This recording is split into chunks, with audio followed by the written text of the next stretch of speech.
सभी बंधुओं को सादर नमस्कार। एस्ट्रो आचार्य चैनल में आपका स्वागत है। बंधुओं, हिंदू धर्म में एकादशी का बहुत महत्व है। प्रत्येक माह में 2 एकादशी आती हैं, एक शुक्ल पक्ष की एकादशी, दूसरी कृष्ण पक्ष की एकादशी। आषाढ़ मास की कृष्ण पक्ष में पड़ने वाली एकादशी को योगिनी या शयनी एकादशी कहा जाता है और इस वर्ष की योगिनी एकादशी 5 जुलाई 2021 को है। इसका व्रत 5 जुलाई दिन सोमवार को रखा जाएगा। एकादशी तिथि 4 जुलाई को रात 7:55 से शुरू होगी और 5 जुलाई की रात 10:30 तक रहेगी।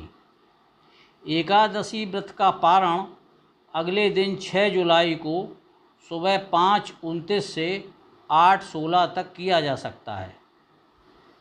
बंधुओं, धार्मिक मान्यता है कि इस व्रत के करने से घर में सुख, समृद्धि व शांति का वास होता है।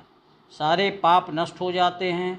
मान्यता यह भी है कि यह व्रत 88,000 ब्राह्मणों को भोजन कराने के बराबर होता है और कुष्ठ रोगों को नाश करता है।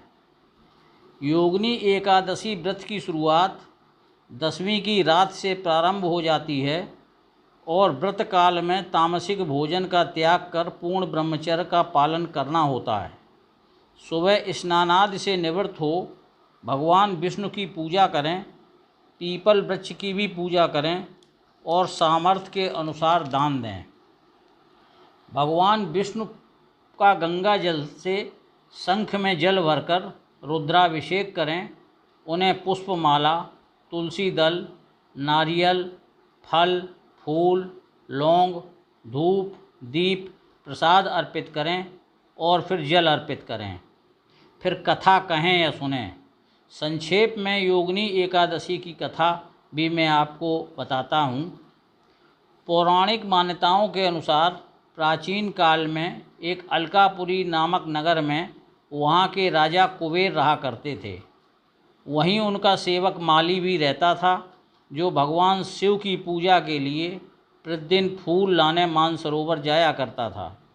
एक दिन माली को पुष्प लाने में काफ़ी देर हो गई, जिससे राजा ने क्रोधित होकर उसे कोढ़ी होने का शाप दे दिया। पीड़ित माली परेशान होकर दर दर की ठोकरें खाने लगा। एक दिन वह मार्कंडेय ऋषि के आश्रम में पहुंचा, जहां ऋषि ने उसे योगिनी एकादशी व्रत रखकर सभी कष्टों से मुक्ति की सलाह दी। माली ने ऋषि की सलाह पर योगिनी एकादशी का व्रत रखा, जिससे माली राजा के श्राप से पूरी तरह मुक्त हो गया। इसी कारण यह व्रत त्वचा संबंधी रोगों के निदान के लिए सबसे सरल उपाय माना गया है, बल्कि किसी भी प्रकार के रोग के निदान के लिए यह व्रत सबसे बेहतर है।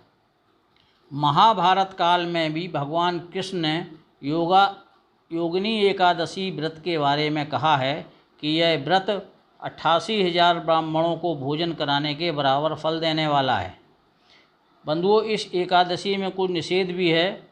एकादशी में चावल से बने खाद्य पदार्थ, हल्दी, प्याज, लहसुन, तामसी भोजन नहीं खाना चाहिए, लेकिन द्वादशी को चावल जरूर खाना चाहिए। रोगी, पीड़ित को चिकित्सक की सलाह पर ही व्रत आदि रखना चाहिए।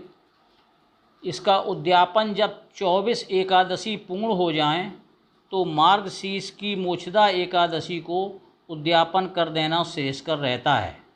बंधुओं, इस एकादशी के बारे में मैंने आपको बताया। आज की बात यहीं समाप्त करते हैं। वीडियो आपको कैसा लगा कमेंट में बताइए।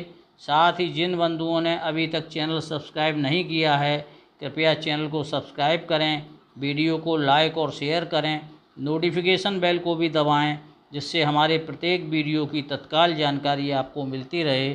सभी को पुनः नमस्कार, धन्यवाद।